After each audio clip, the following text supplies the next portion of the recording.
여러분 안녕하십니까? 헬로티비 뉴스입니다. 은평구 증산동 205-33번지 일대가 3,500여 세대 규모의 아파트 단지로 탈바꿈합니다. 서울시는 27일 열린 공공주택 통합심의위원회에서 증산 4 도심 공공주택 복합지구의 사업계획안을 조건부 가결했다고 밝혔는데요. 도심 공공주택 복합사업은 민간 정비가 어려운 노후 도심에 공공이 주도해 신속하게 주택을 공급하는 정책입니다. 대상지는 증산역 이용이 가능한 증산동 205-33번지 일대로 최고 41층 아파트 38개 동이 들어섭니다. 세대수는 공공분양주택, 공공임대주택 등 총 3,568세대입니다. 서울시는 이곳에 공공청사, 체육시설, 경로당, 다함께 돌봄센터, 게스트하우스 등 다양한 주민 요구 시설을 계획했습니다. 또 지하철역 접근로에 공공보행 통로를 만들고 단차가 있는 곳에 5개 엘리베이터를 설치해 장애 여부와 상관없이 누구나 편리하게 단지 내 시설을 이용할 수 있습니다. 서울시는 이번 사업을 분양 임대 세대 간 구분을 없앤 소셜 믹스 단지로 구현하고 2026년 착공을 목표로 추진할 계획입니다. 서울 이대 목동병원이 응급실 폐쇄를 검토하고 있는 것으로 알려졌습니다. 남궁인 이대 목동병원 응급의학과 교수는 전공의와 전문의가 떠나 응급의학과 의사는 8명에 불과하다고 밝혔는데요. 이에 따라 24시간 응급실을 운영하는 데 한계가 왔다며 다음 주부터 매주 수요일과 목요일 등 일주일에 이틀간 응급실 폐쇄를 검토하고 있다고 덧붙였습니다.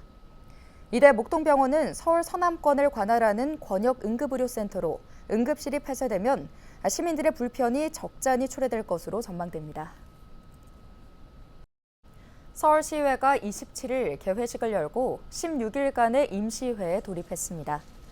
이번 임시회 기간 시의회는 서울시정과 교육행정에 대해 질문하고 상임위원회별로 안건을 심사합니다.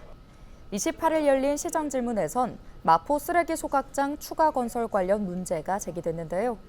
김기덕 의원은 소각장 옆에 또 다른 소각장은 받아들일 수 없다며 191 소각장 원칙을 지켜달라고 요구했습니다. 이에 대해 오세훈 시장은 새 소각장을 지은 뒤 기존 소각장 철거 시기를 앞당길 경우 결과적으로는 처리 용량이 늘고 현대화된 소각장이 한계 있는 것이라고 답했습니다. 서울시 기존 쓰레기 소각장이 있는 지역을 제외하고 선정해야 함을 오겠습니다. 추가 건설은 마포 구민을 우롱하는 처사이며 자치구별 형평성을 현저하게 위반한 것입니다.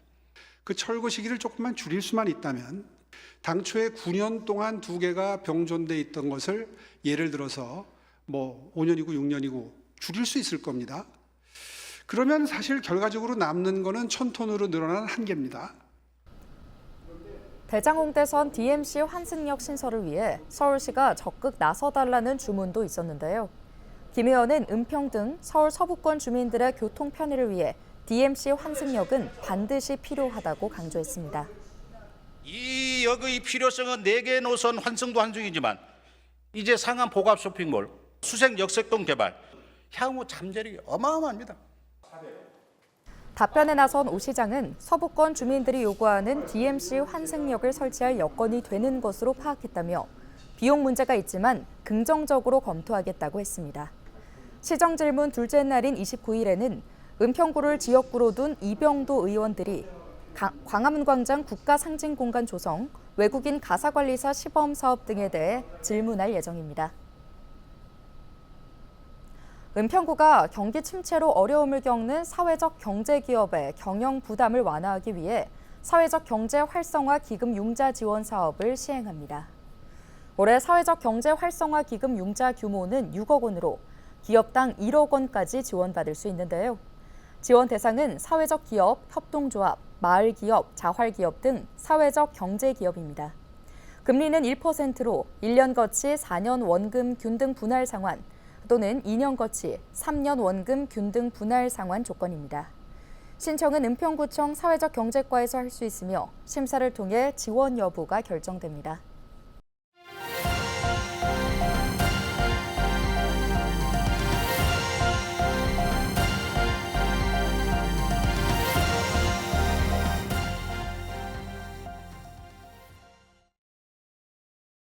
강남권을 중심으로 상승세를 이어가던 서울 아파트값이 강북으로 번지며 가격 상승이 계속되고 있습니다. 한국부동산원이 발표한 자료를 보면 이달 셋째 주 서울 아파트값은 0.28% 올라 22주 연속 상승세를 이어갔습니다.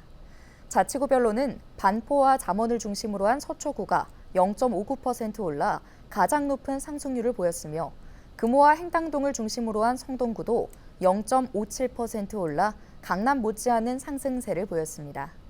특히 상대적으로 집값이 저렴한 노원과 도봉, 강북 등 이른바 노도강 지역에서 신고가 경신 사례가 나타나는 등 아파트값 상승은 서울 전역으로 이어지고 있습니다.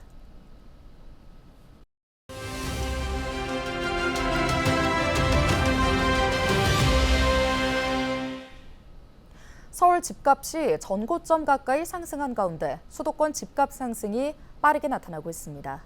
정부가 각종 주택 공급 대책을 발표하고 대출 규제까지 강화하며 전세가와 매매가의 가파른 상승을 견제하고 있는데요. 효과가 있을지 걱정입니다. 오늘은 부동산 경제연구소 김인만 대표 연결해 서울과 수도권 지역 부동산 상황 살펴보겠습니다. 네, 대표님, 최근 집값 상승을 실수요자가 주도하고 있는 것으로 나타나고 있는데요. 현재 서울과 수도권 집값 상승의 특징이 있다면 어떤 것이 있을까요? 일단 말씀하신 실수요자들, 무주택자들이나 1주택자들이 기존 집을 팔고 갈아타는 수요들이 5월부터 급증하면서 시장을 주도하고 있고요. 이렇게 3개월 연속으로 거래량이 폭발적으로 늘어나다 보니 최근에는 1주택을 가진 분이 하나를 더 구입할까 이제 투자 목적으로 추가 구입을 또 고민하시는 분들도 늘어나고 있기 때문에 서울 집값 상승세가 지금 굉장히 좀 무서운 상황이고요. 좀 우려스러운 상황입니다. 네, 정부가 현재 각종 공급 대책을 내놓고 있고 또 대출 규제도 강화하고 있습니다. 이런 것들이 과연 집값 상승을 막을 수 있을까요? 현실적으로 쉽지 않을 것 같습니다. 왜냐하면 기존 문재인 정부 시절에 독재 정책을 펴다가 집값이 계속 오르니까 이제 공급 확대로 전환이 됐고요.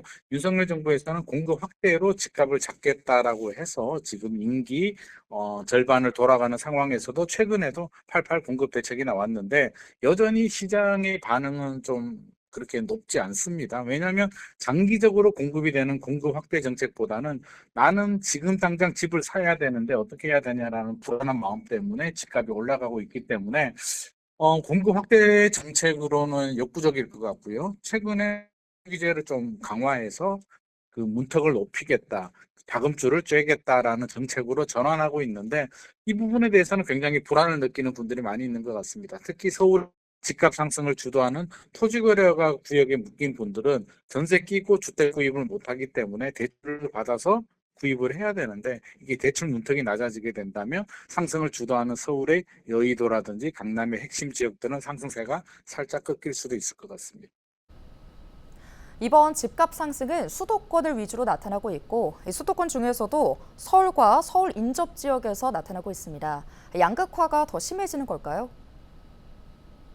양극화가 굉장히 좀 심한 상황이고요. 이렇게 우리가 이야기를 하게 되면 뭐 인천의 외곽 지역이나 수도권 외곽 지역들 또 지방에 계시는 분들은 우리 동네하고 전혀 상관이 없는 지역인데 도대체 무슨 소리 하는 거냐라고 이제 말씀하시는 분들도 있는데 서울의 뭐 핵심 지역들과 수도권, 서울이 가까이 있는 수도권 일부 지역들이 상승을 주도하고 있는 상황이고요. 또 문재인 시절과 비교해 본다면 그때는 서울에서 시작해서 확산되면서 지방 중소도시까지 무차별적으로 상승을 했다면 지금은 오히려 굉장한 양극화, 서울 일부 지역, 수도권 일부 지역의 실수요자들이 신축 아파트 위주로 움직이는 시장이기 때문에 굉장히 지역적으로 국한적이고 양극화는 더욱더 심해졌다.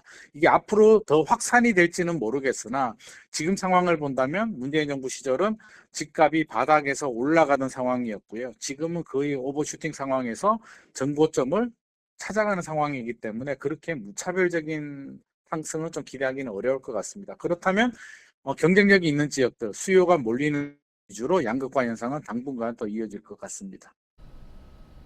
네, 최근 집값 상승 배경에는 서울의 전세가 상승도 있는데요. 갭 투자 우려도 상당합니다. 이에 대해서는 어떻게 생각하십니까? 이게 집값 상승을 멈출 수가 없다면 갭 투자는 더 늘어날 가능성이 높습니다. 최근에 전세 가격 상승도 굉장히 가파른데요. 우리 서민들이 사실 괴로운 건 집값이 올라가게 되면 사실 집을 안 사도 되는데 전세 가격이 올라가게 되면 굉장히 곤혹스럽습니다. 이거 뭐 전세 가격 올려주거나 집을 사거나 어떤 판단을 해야 되는데 전세 가격이 계속 올라가고 있고요. 전세 매물, 입주 물량도 올해도 줄어들고 앞으로도 더 몇 년간 더 줄어들 가능성이 높기 때문에 전세 가격 상승은 불가피하고요. 이렇게 전세 가격이 올라가게 된다면 결국에는 매매 가격을 밀어 올리거나 줄어든 갭 차이로 인한 갭 투자 수요들이 또 유입이 될 가능성도 있기 때문에 이중고에 시달릴 가능성이 높습니다. 정부 입장에서는 전세 가격 상승도 막아야 되고 매매 가격도 막아야 되는 두 가지 숙제를 동시에 풀어야 되는 굉장히 어려운 상황입니다. 네, 오늘 말씀 여기까지 듣겠습니다. 부동산 경제연구소 김인만 대표였습니다.